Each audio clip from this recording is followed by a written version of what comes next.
dia especial, nesse momento especialmente importante, porque nós estamos lançando nesse evento da AMA Internacional o nosso novo livro, que é Do Semeador aos Talentos. Exatamente um estudo sobre duas parábolas de Jesus.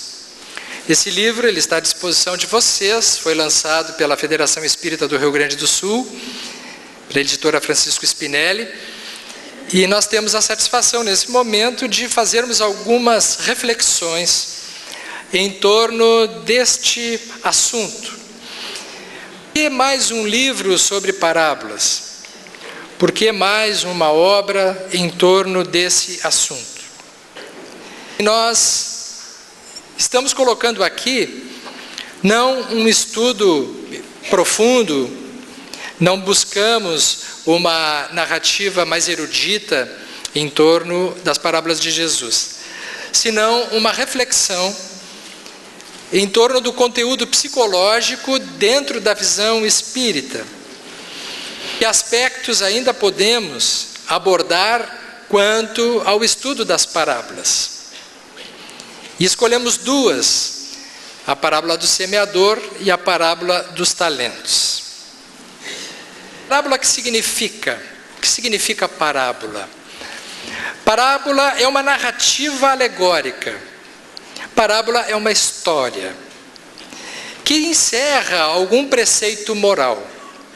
Essa narrativa alegórica, essa história que encerra um preceito moral ou uma verdade importante, era exatamente a linguagem corriqueira que Jesus utilizava quando esteve conosco. Por que Jesus falava em parábolas? Qual a importância das parábolas? Qual o impacto de uma parábola para quem está ouvindo? Histórias que podem nos gravar e nos impressionar de uma maneira especial. Hoje, ao final da manhã, nós tivemos um exemplo vivo de uma parábola. Porque existem parábolas que são histórias, que são representações, e existem parábolas que são histórias vividas, reais, que estão sendo experimentadas e que são contadas pela narrativa de quem está transitando vivamente uma experiência real e concreta, que foi, como todos que estivemos aqui, a experiência inesquecível de ouvirmos o Wagner nos falando sobre o projeto Fraternidades Sem Fronteiras, em plena realização. Sim, todos nós naquele momento tivemos um grande impacto, porque ele nos contou histórias. Ele fez o que Jesus fazia, mostrou os fatos e nos contou acerca de coisas que nós acreditamos. Aquilo que na teoria nós compreendemos, aceitamos, admiramos e desejamos, nos foi contado aqui pela narrativa do Wagner e através de todos aqueles que o acompanham. Manteve atentos e permaneceríamos aqui provavelmente por longas horas, sem nos darmos conta do tempo que estava passando. As histórias são tão importantes. Por que as crianças gostam tanto de ouvir histórias? Por que que numa palestra o que fica de mais importante provavelmente vem através das histórias? Porque é provável que vocês, ao saírem daqui, vão se lembrar de muitos temas, de muitos assuntos. Mas quando perguntarem a vocês amanhã, do que se lembram? Provavelmente vocês lembrarão dos momentos que foram contados, algumas histórias. O que o Sérgio falou? Foi um assunto lá, mas eu gostei muito daquela história que ele contou. Daqui a alguns anos a pessoa volta e diz assim: aquela história que tu contaste no final, aliás, teve quem me cobrou que ontem eu não contei a história no final da palestra. porque eu também gosto muito de contar histórias, porque sabemos que a história, ela permanece no nosso campo subjetivo, na nossa capacidade de representação mental, e nos impacta vivamente. É o que permanece. Eu não sei sobre o que assunto foi, mas me lembro de tal história. E dentro daquela história está o assunto, está o tema, está a reflexão. Às vezes uma história, como foi contado aqui, várias histórias do Fraternidade Sem Fronteiras, as experiências na África do Sul, o que moveu o Wagner a fazer essa busca e esse trabalho tão lindo que ele nos apresenta e nos instiga e nos desafia e nos estimula, de algum modo, participarmos dentro do que é possível para cada um. Quando termina uma narrativa desse tipo, as palavras se tornam quase desnecessárias e às vezes até perigosas, porque quando tentamos definir uma experiência que impacta vivamente a nossa alma, não há palavras que possam descrever. Por isso que existe uma diferença entre quem vive uma experiência e conta, e quem tem uma teoria sobre algum fato e tenta explicar através da teoria. A teoria só tem sentido quando ela é uma extensão, quando ela é uma continuidade de um ensinamento que passa por uma vivência. E era assim que Jesus fazia. O Criador do Fraternidade Sem Fronteiras, Jesus Cristo, há 2000 anos, criou a Fraternidade Sem Fronteiras, não temos dúvida disso. Porque quando ele está caminhando local onde as tribos e as culturas se dividem rigidamente, porque quem era samaritano convivia com samaritano, quem era romano convivia com romano, judeu com judeu, as classes muito bem divididas, perigosas até as conversas entre um ambiente e outro, quando Jesus então em cena, ele termina com as fronteiras. Ele acaba com as fronteiras. Cria uma confusão. Ele cria uma revolução. Quando questionado sobre quem tinha mais valor, contava histórias. Na estrada vinha um samaritano e encontrou um homem caído. E assim seguia até o fim. Imaginemos como deveria ser uma história contada por Jesus.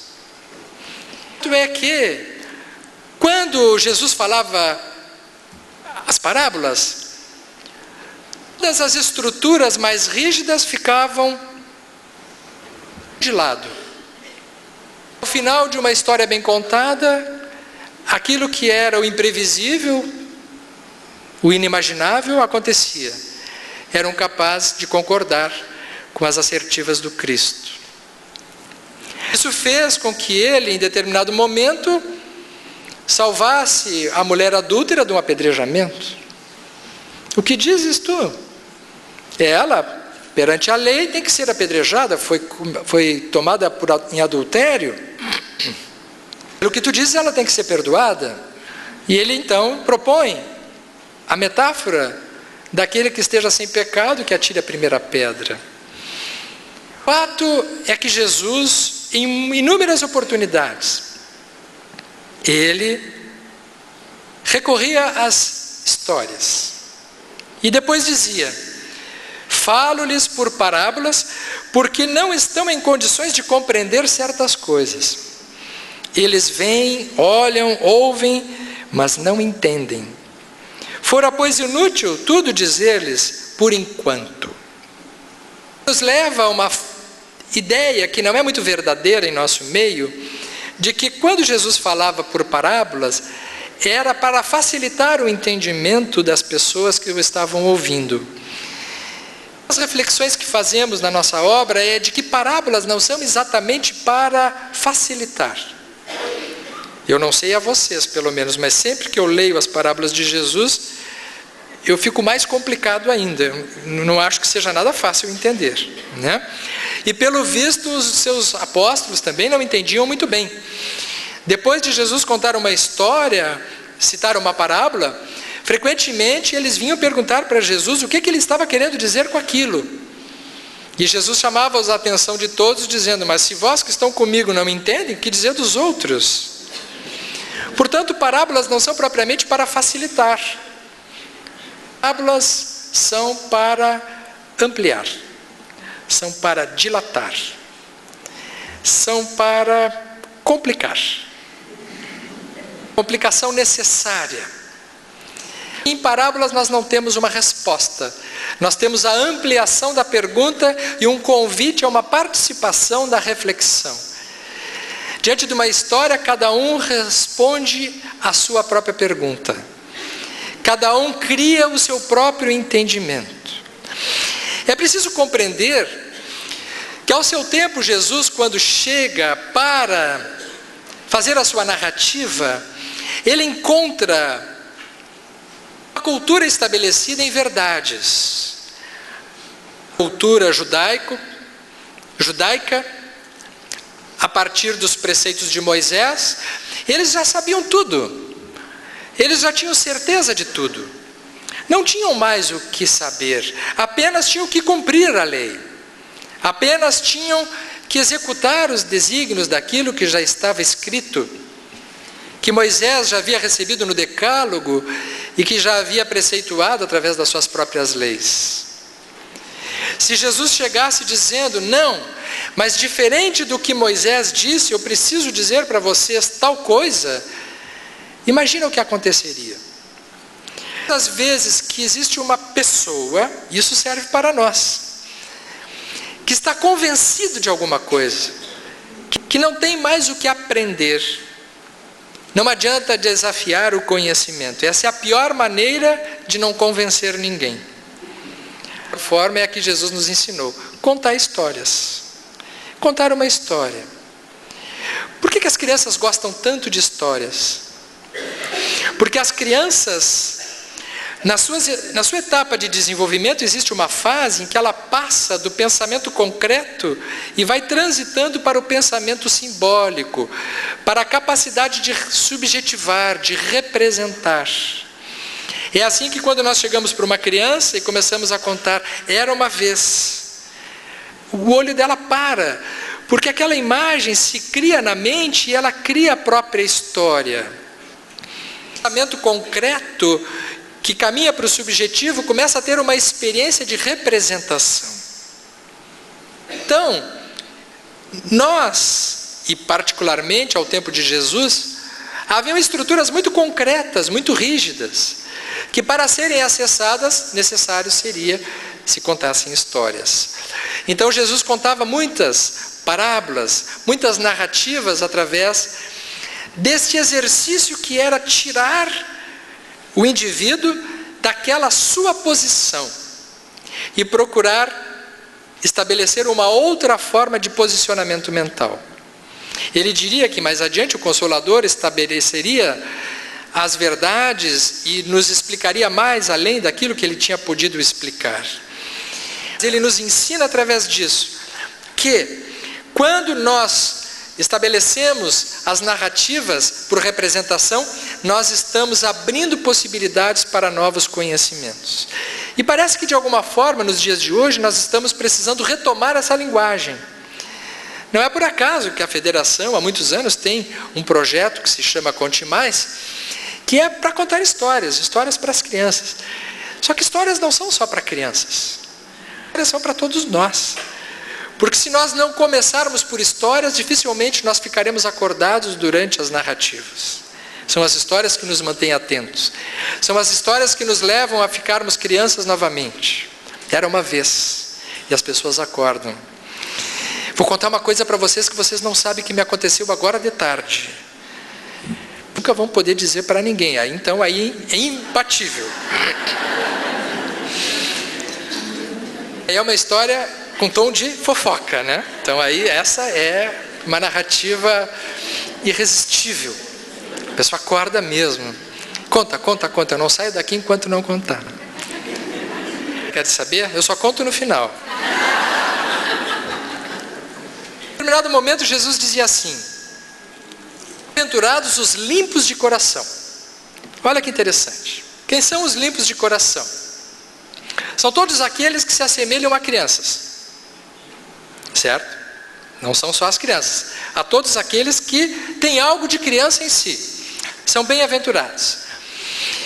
Muitas vezes, quando nós ouvimos essa bem-aventurança, quando Jesus nos ensina a questão da pureza de coração, da limpeza de coração, nós ouvimos assim: bem-aventurados os limpos, no sentido de que não são sujos, do contrário de sujeira, de limpeza como o oposto de sujeira.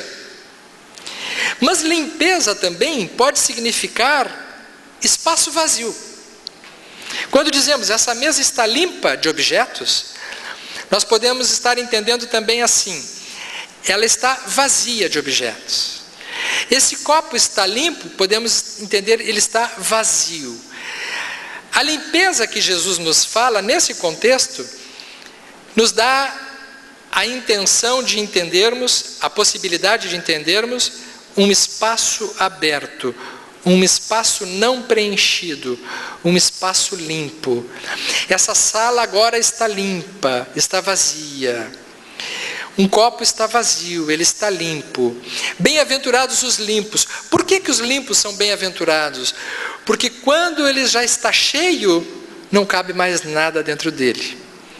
É o caso de todas as pessoas que já estão com certezas absolutas, com conhecimentos definitivos, com posturas que não se modificam. São estruturas duras, estruturas rígidas. Então é necessário um trabalho de esvaziamento. Quando nós esvaziamos os nossos armários ou os nossos ambientes, nós abrimos espaço para coisas novas. Quando nós esvaziamos a nossa mente, ou o nosso ego, ou as nossas certezas, nós abrimos espaço para o novo. Nós limpamos a nossa casa mental para caber novos ensinamentos. Talvez por isso Allan Kardec, no Livro dos Espíritos, tenha lançado mão de 1019 perguntas. A gente acha que o Espiritismo é uma doutrina de respostas. O Espiritismo é uma doutrina de perguntas.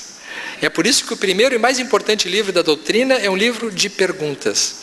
Se nós pegarmos a primeira edição do Livro dos Espíritos, ela terá mais de 500 perguntas, em torno de 500 e poucas perguntas. 3 anos depois, na terceira edição, Kardec aumenta para 1019 perguntas. Para quem prestou atenção nesse detalhe, de que as perguntas do Livro dos Espíritos foram aumentando, isso nos revela que o Espiritismo é uma doutrina em progressão, uma doutrina que continua aberta para novas aquisições, uma doutrina que se limpa permanentemente para não se preencher de certezas absolutas. Então toda pessoa que já está de forma equivocada, achando que já sabe tudo, precisa retomar Jesus e dizer: bem-aventurados os limpos, porque quando já mais estamos nos aproximando de um saber, mais sabemos que nada sabemos. Medo de toda a filosofia. E quando nós já estamos diante de saberes, é preciso que alguém nos conte uma história nova. Quando a gente já está diante de determinadas práticas, por exemplo, como a que nós temos no nosso ambiente, o Espiritismo, a doutrina espírita, ela é pródiga de nos oportunizar experiências de amor ao próximo, de caridade, através das casas espíritas, da nossa prática do movimento espírita. Estávamos tão já achando que estávamos fazendo tudo, convencer as pessoas a participarem dos centros espíritas, entrarem nas nossas fileiras, auxiliarem as instituições assistenciais, e de repente um mineiro novo chega lá, o Wagner diz assim: não, vamos para a África, né? Vamos fazer agora um negócio sem fronteiras. E aí a gente diz assim: meu Deus, mas será que precisa? A gente já está fazendo aqui. Aí e cria um espaço novo, através dele se cria um espaço novo. E aí algumas pessoas começam a aderir a esse movimento e dizem assim: que engraçado, eu comecei a me sentir diferente depois que fui participar desse outro movimento.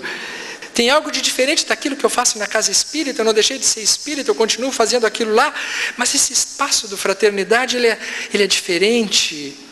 E nós lembramos de Jesus, bem-aventurados os limpos, porque quando cabe algo novo dentro de nós, nós enriquecemos. E lembramos de André Luiz, quando ele diz assim, que nos lobos frontais existem áreas virgens, esperando as nossas novas descobertas. Será que não era disso que ele estava falando?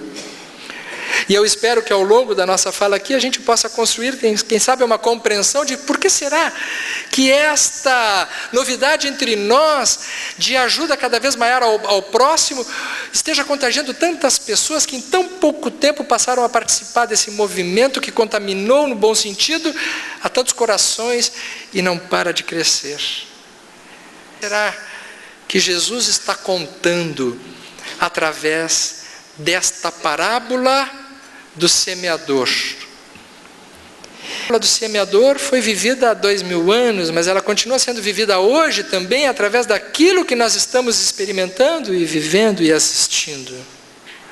Aquele mesmo dia, saído de casa, Jesus sentou-se à borda do mar. Vamos imaginar agora, todo mundo é criança nesse momento agora. Jesus está contando uma história. Em torno dele logo reuniu-se grande multidão, pelo que entrou numa barca, onde sentou-se, permanecendo na margem todo o povo. Disse então muitas coisas por parábolas, falando assim: aquele que semeia, saiu a semear. E semeando, uma parte da semente caiu ao longo do caminho, e os pássaros do céu vieram e a comeram. Outra parte caiu em lugares pedregosos, onde não havia muita terra. As sementes logo brotaram, porque carecia de profundidade a terra onde haviam caído. Levantando-se, o sol as queimou, e como não tinham raízes, secaram. Outra parte caiu entre espinheiros, e estes, crescendo, as abafaram. Outra finalmente caiu em terra boa e produziu frutos, dando algumas sementes 100 por 1, outras 60, outras 30. Ouça quem tem ouvidos de ouvir. Aquele mesmo dia, tendo saído de casa, o primeiro ensinamento da parábola do semeador, ao nosso ver, sair da casa. Jesus não tinha casa, pelo menos depois dos 30 anos. Até os 30 parece que ele conviveu com os pais e permaneceu muito próximo do ambiente familiar, o que há para nós um ensinamento de não sair de casa antes do tempo, ficar um tempo suficiente. Eu costumo brincar para os pais da atualidade que estão angustiados com os filhos de 30 anos ainda morando juntos. Jesus saiu aos 30, é uma boa notícia, E quando saiu para valer, saiu botando para quebrar. Então, até 30 está valendo. Imagina que naquela época 30 hoje equivale a 50. Não? Então vamos dizer assim. Que quando Jesus sai de casa, ele sai a semear. Sair de casa. Sair de casa não significa apenas sair da casa física. Significa, sobretudo, sair da casa mental, dos pontos de referência, romper paradigmas, sair dos pontos de vista, estar aberto a novas possibilidades, a novas experiências, não se acomodar e não cristalizar nas suas próprias questões pessoais, não criar a sua aldeia definitiva. Jesus saiu a semear, o semeador saiu a semear. Ele não tinha tempo de permanência, ele não tinha religião. Ele falava aonde as pessoas estavam. Esse é o primeiro ensinamento da parábola do semeador, que significa movimento. Ir a semear significa andar, movimentar-se. E nós sabemos, sob o ponto de vista médico, que uma mente que paralisa, um corpo que paralisa, o que acontece? Se o corpo para, se a mente para, envelhece, endurece e desaparece. A lei da natureza é o movimentar-se. Jesus ensina através dessa parábola que, sob o ponto de vista intelecto moral, emocional, precisamos sair de casa permanentemente, semeando. Semeando, Uma parte da semente caiu ao longo do caminho, e os pássaros do céu vieram e a comeram. Jesus está nos falando, entre outras coisas, nos parece, de territórios. Sementes que caem em solos diferentes. Que territórios são esses? Podemos compreender isso através de um território emocional, de um território psíquico? Podemos também. Ele está descrevendo vários tipos de território. Um território que ele chama ao longo do caminho, aonde as sementes caem, e como não há nenhum tipo de profundidade, os pássaros comem e levam as sementes. Pensarmos, o que isso pode corresponder na nossa vida? As pessoas são, entre aspas, ao longo do caminho que conhecemos. Quantas pessoas passam pelos mesmos lugares que nós e não veem nada daquilo que nós estamos vendo. Quantas pessoas que às vezes a gente convida, vamos lá, vamos participar de determinadas coisas, e a pessoa diz, não, mas isso não tem significado nenhum para mim. Às vezes nós somos ao longo do caminho. Quando um determinado assunto, uma determinada questão não nos toca, e num outro momento, aquilo passa a ter um determinado valor, um determinado significado. Outra parte caiu em lugares pedregosos, onde não havia muita terra. As sementes logo brotaram, porque carecia de profundidade a terra onde haviam caído. Interessante isso, né? Territórios aonde tem um pouco de terra, a semente cai e ela brota muito rápido. Mas como não tem profundidade, ela não permanece. O que significa isso do que temos assistido? Estamos vivendo uma época de territórios pedregosos, de fenômenos rápidos, de pessoas que surgem rapidamente e desaparecem rapidamente, fenômenos rápidos. Indivíduos que prometem coisas fantásticas, acontecimentos, movimentos políticos, sociais, religiosos, igrejas que se constroem, rapidamente angariam multidões, mas como tem pouca terra, cria profundidade e logo seca. Jesus está ensinando que para que saibamos da profundidade de um território, nós precisamos de um algoritmo importantíssimo, que é o tempo. É o tempo. Sabemos do valor de um território quando ele sobrevive ao tempo. Plantando-se, o sol as queimou e, como não tinham raízes, secaram. Mas é interessante que já nesse ponto, nós encontramos um pouco de terra para a semeadura. As sementes chegam a brotar. E o que significam essas pedras ou pedregulhos? Também podem significar para nós. São estruturas, o que significa pedra? Pedra é uma estrutura rígida. Qual é uma das características da pedra? Ela não absorve, ela não retém, ela não tem capacidade de retenção. E, portanto, não há como germinar numa pedra. Fazendo uma colocação desse tipo, havia no ambiente um agrônomo que ele me fez uma colocação que eu achei muito interessante. Ele disse, pois é, mas mesmo as pedras, elas são capazes de refletir o calor do sol. E por temperatura elevada que atinge, ela é capaz de fertilizar o que está em torno. Interessante.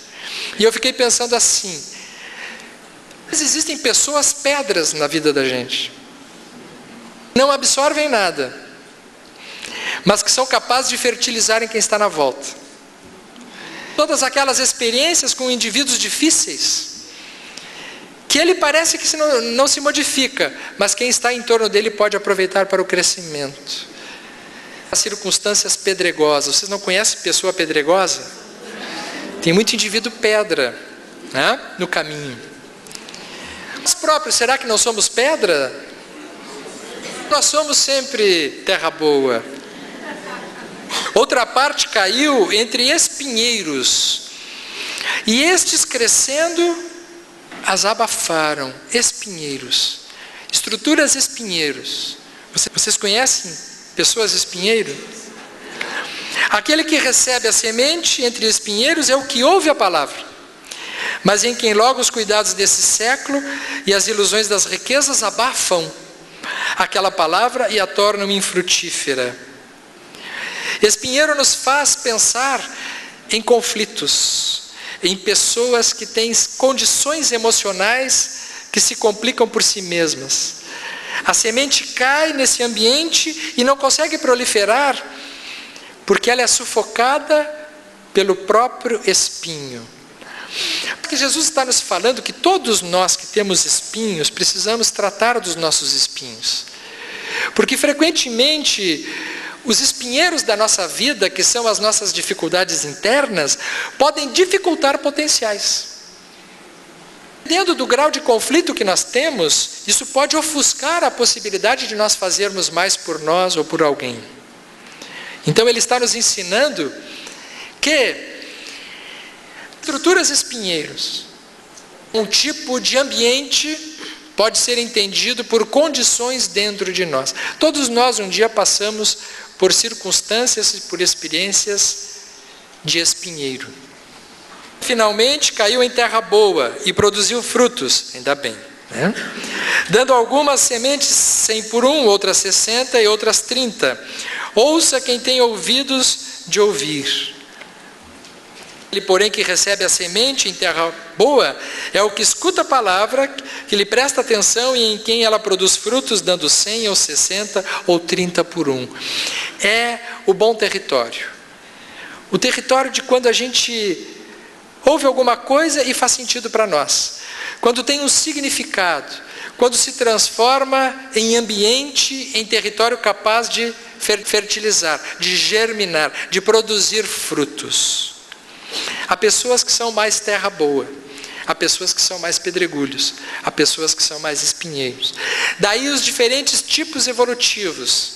Se nós olharmos depois na parábola dos talentos, veremos que na viagem que o Senhor empresta os seus talentos, Ele irá dar 5 a um, 2 a outro, 1 a outro, conforme a sua própria capacidade. Neste trânsito, cada um tem um potencial. Nós não temos potenciais iguais uns com os outros. É por isso que nós não podemos esperar as mesmas ações e os mesmos resultados de pessoas diferentes, porque nós somos diferentes uns com os outros. Outra reflexão importante é que todos nós somos todos esses territórios. Todos nós somos pedregulhos, todos nós somos espinheiros e todos nós temos terra boa. Dependendo do momento da vida que nós estamos. Nunca aconteceu com vocês diante de um determinado estudo, diante de uma determinada experiência, aquilo não disse nada naquele momento. Passado um tempo, depois que vivemos algumas experiências, aqueles conhecimentos, aqueles saberes ganham um novo significado e uma nova importância. Por quê? Porque nós não somos os mesmos ao longo do tempo. Nós vamos nos transformando. Assim como grandes exemplos do Evangelho de Jesus passaram a servir para nós como modelos destes fatos que nós estamos falando. Muitas vezes nós acordamos orgulhos. Ao meio-dia somos espinheiros. E ao final do dia, terra boa. É o que a gente espera que aconteça aqui no evento, né? Com cada um de nós. Que possamos sair daqui todo mundo terra boa. Lembrando que terra vem de humus, né? E humus vem de humanidade. Gera a palavra humanidade. É um tipo de terra. Nós somos esses vários territórios ao longo da nossa vida, na nossa continuidade evolutiva. E ao mesmo tempo nós somos as sementes. Porque nós também estamos sendo, muitas vezes, as sementes, e estamos chegando a pessoas pedregulhos, pessoas espinheiros e pessoas terra boa. Esse ensinamento da parábola de Jesus, ela nos reporta as experiências internas, as transformações que somos capazes de gerar em nós e na nossa convivência. Assim como aconteceu com Paulo de Tarso, por exemplo. Colocamos na nossa obra o exemplo de Saulo. Fizemos um pequeno estudo psicológico, nos atrevemos a fazer um pequeno estudo psicológico sobre essa transformação de Saulo em Paulo. Que estrutura era Saulo? Qual era a estrutura predominante de Saulo? Dos territórios. Pedregulho? Pedregulho, né? Saulo era pedregulho. ele era um fiel pagador da lei judaica, a lei de Moisés. Era um doutor da lei. Ele era pedra, predominantemente pedra, né? O que faz Saulo? Saulo, na aridez da sua fidelidade aos preceitos de Moisés, ao que ele havia se comprometido desde a infância de defender a lei sobre todas as coisas, ele foi secando. Mas ele não arredava aquela posição. Então, ele passa a perseguir os cristãos. E ele condena a que tipo de morte os cristãos? Apedrejamento. Pedra novamente. E pedra neles. Só que um dia, Deus manda para ele, eu já tinha mandado para ele o Gamaliel, né? Gamaliel já tinha sido uma espécie de aconchego, dizia assim, amolece Saulo, amolece, mas ele não arredou. Aí ele manda Abigail. Chega Abigail, toca no coração dele. Vocês vão ler na obra Paulo e Estevão, no momento que ele diz assim, tu és o coração do meu cérebro, que ele diz para ela, que a vida dele foi até então uma vida dura, e que ela seria o coração do seu cérebro. Ele pensa então casar com ela, com a sua noiva, o seu amor, aquela que o aconchega no sentido existencial mais profundo através da afetividade. Só que ela está aflita atrás do seu irmão Gesiel, que era um outro afeto profundo que Abigail tinha, e Gesiel havia saído de casa certo dia e não havia voltado mais. E ela não sabia dele, e um dia ela disse, Saulo, o dia que tu conheceres o meu irmão, vocês serão muito amigos, porque ele, assim como tu, defende muito Moisés e é um coração sensível. Saulo, por aquela época, já havia ouvido falar de Estevão. Ele vai conhecer Estevão, e fica muito impressionado com a palavra de Estevão. Estevão é um homem seguidor de Jesus e que conta sobre Jesus com muito amor e lhe impressiona através da inteligência e da afetividade. Mas como ele é um opositor das ideias de Moisés, portanto ele é condenado ao apedrejamento. Estevão então será apedrejado conforme rezam as leis da sua cultura. E ele convida Abigail para assistir, e ela, como uma alma sensível, diz assim, não, eu não quero assistir a apedrejamento nenhum, mas em respeito a ti eu vou chegar ao final. Esse é o apedrejamento de Estevão. E de repente ao final chega Abigail. Quando Abigail olha para Estevão, ela reconhece o seu irmão Gesiel. Quem estava sendo apedrejado era o seu irmão Gesiel. E ela ora para Saulo e diz, Saulo, Saulo, é Gesiel, o meu irmão. Saulo então estarrecido naquele momento, Estevão ainda não estava morto, ainda respirava, ainda estava lúcido, embora bastante machucado e já comprometido. Saulo manda parar a cerimônia do apedrejamento. E estarrecido com aquela situação, dizendo, isso não pode ser, não pode ser. Sim, é ele, é o meu irmão, é Gesiel, meu querido irmão. Saulo pede então para levar Gesiel, Estevão, à sala dos sacerdotes, aonde ficam apenas ele, Abigail e Gesiel, Estevão. E Abigail então, chegando a Gesiel, se abraça a ele e disse, meu irmão, que saudade, mas o que houve, por que tu estás nessa condição?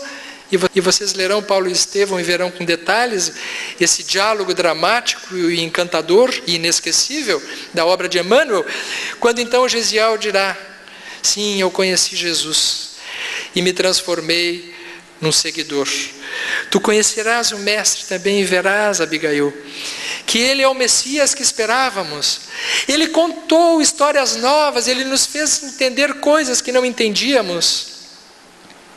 E o que será agora de nós, Gesiel? E ele diz, agora eu já estou a partir. Só me preocupa uma coisa, com quem eu te deixarei? E aí ela olha para Saulo, e Saulo, foi mal, né? Foi mal. Quero te apresentar o meu noivo, Saulo. E Saulo está estarrecido. E Gesiel, então, Estevão, olha e diz assim, e eu abençoo a relação de vocês, porque Gesiel, Estevão, o Saulo, Gesiel Estevão dizendo sobre Saulo: não tenho nele um inimigo, tenho nele um irmão. E com a mesma força que ele defendeu Moisés, quando ele conhecer Jesus, ele defenderá o Mestre com o mesmo ardor. E partiu. Saulo, pedra, o que faz? Amolece seu coração, segue Jesus, casa-se com a sua noiva. Não, vai, Abigail, não posso mais ficar contigo. Sou duro, defendo a lei. Quantas vezes a gente fica do lado da lei, né? Às vezes eu vejo no nosso movimento pessoas que defendem ideias, porque isso é a definição correta da doutrina espírita. Eu sou a favor desse tipo de visão, e se criam antagonismos. Pedregulho. Adiante veremos que então ela desencarna cristã e de desgosto, né? Porque ela perdeu o irmão e o noivo ao mesmo tempo. E Saulo continua perseguindo. Agora então ele vai pegar o tal de Ananias, que é aquele que converteu Abigail e que está em Damasco e no caminho de Damasco. Esse homem pedra na estrada de Damasco. Como acontece com todas as pedras através dos milênios, que com o calor intenso acabam se esfacelando e se transformando em areia e gerando aí sim novos territórios. Saulo está exausto, ele já não aguenta mais ser daquele jeito, mas ele não consegue ser de outro jeito. Então acontece a grande transformação. Eis que então uma luz se apresenta a ele, ele fica cego imediatamente, e uma meiga figura, sem exigências, diz: Saulo, Saulo, por que me persegues? Quem é, Senhor? Eu sou Jesus. E naquele momento, Saulo parece ter ainda algum tipo de dúvida, porque ele fica estarrecido entre lutar contra e ceder, lutar contra alguém fora ou lutar contra ele mesmo. Ao que Jesus, colocando a mão no seu ombro, diz assim: Saulo, não recalcitres contra os aguilhões, não luta contra os próprios espinhos, não resiste contra o próprio sofrimento. Quantas vezes nós fazemos isso? Nós já estamos doídos, sofrendo, e continuamos com aquela mesma postura enrijecida. Somos nós os causadores dos nossos próprios sofrimentos, dos nossos próprios aguilhões. E Saulo sai dali, deixa de ser Saulo? Não, ele se transforma em Paulo. Ele troca uma letra do nome. Isso é muito significativo, que para nós sermos melhores, nós não precisamos ser outra pessoa. Nós precisamos apenas modificar o vetor da nossa condução interna daquilo que nós somos. Daí a diferença entre reforma e transformação. A doutrina espírita não é uma doutrina de reforma íntima. A doutrina espírita é uma doutrina de transformação interior. É diferente. Reforma, a gente quando reforma uma casa, a gente põe fora as coisas que tem lá dentro e coloca coisas novas. A doutrina espírita nos fala em transformação, em aproveitar aquilo que nós temos e ampliar, em evoluir e transcender para coisas novas. Portanto, o que nós temos dentro de nós, nós continuaremos tendo, só que agora transformado. Da mesma forma que na lei de Lavoisier, de que nada se cria, nada se perde, tudo se transforma, dentro de nós, o nosso psiquismo também. Tudo que nós temos dentro de nós é aproveitável, assim como foi para Paulo, porque quando ele se transforma em Paulo, ele utilizará do mesmo vigor, da mesma virilidade, para então agora se transformar no maior propagador da doutrina de Jesus. Com a mesma força que ele defendeu os ideais das leis de Moisés, ele passa agora a propagar a lei de amor. E este ensinamento de Saulo a Paulo, em que ele se transforma de pedregulho, espinheiro, terra boa, é a nossa proposta, o nosso desafio. de transformarmos as nossas estruturas internas mais endurecidas em estruturas mais sensíveis, capazes de nós utilizarmos a nossa capacidade, os nossos potenciais e darmos um encaminhamento mais proveitoso para a nossa existência. A fraternidade sem fronteiras dentro de nós, rompermos as fronteiras dentro de nós, das nossas características mais endurecidas. Quando nós descobrimos que dentro de nós somos capazes de utilizar potenciais que nós ainda dentro do nosso território interno não tínhamos utilizado. Quando nós ouvimos falar que existem pessoas fazendo coisas maravilhosas e nós podemos também nos engajar, nos emparceirar de quem está agindo dentro desta nova parábola de Jesus, que é a parábola da atualidade, da ação, da caridade, onde fora dela não há salvação. Porque essa salvação é uma salvação que já está dentro de nós. Não é uma salvação fora. É a salvação de descobrir que dentro de nós existe uma terra produtiva, uma terra boa. Da parábola do semeador à descoberta dos nossos próprios talentos. Por que mexe tanto com a gente uma história como a que o Wagner nos trouxe do Fraternidade Sem Fronteiras? Porque nós descobrimos que os R$50 que a gente usa e que muitas vezes gasta em bobagem pode salvar uma vida. E não é a questão do dinheiro, é a questão do dinheiro emocional. Quando alguém é capaz de descobrir que é possível salvar alguém com alguma coisa que antes não tinha significado, nós descobrimos que nós temos importância, que nós temos valor, que nós realmente somos capazes de nos engajar numa vida de mais significado e de mais importância. E aí faz sentido nós descobrirmos que da miséria dos pedregulhos onde vivemos, nós somos capazes de germinar em esperança num destino aonde nós nascemos, para descobrir em nós os potenciais adormecidos. Talvez aí, meus amigos, encaminhando o final, faça sentido a oração da parceria, a oração da competência, que nos foi ensinada por um outro indivíduo simples, mas que com potencial de transformações, nos deixou um grande legado, que foi Francisco de Assis, que nos ensinou que a oração que nos convém não é a oração na qual nós nos sentimos necessitados, é a oração aquela que nos faz entendermos que nós somos parceiros de Jesus, parceiros da divindade, nós somos instrumentos da paz. Não mais aquele que pede para receber, mas aquele que pede para ser instrumento, que pede para ser parceiro desse grande maestro que está conosco. Então ele dirá junto com todos nós: Senhor, fazei-nos instrumentos da vossa paz. Onde houver ódio, que eu leve o amor.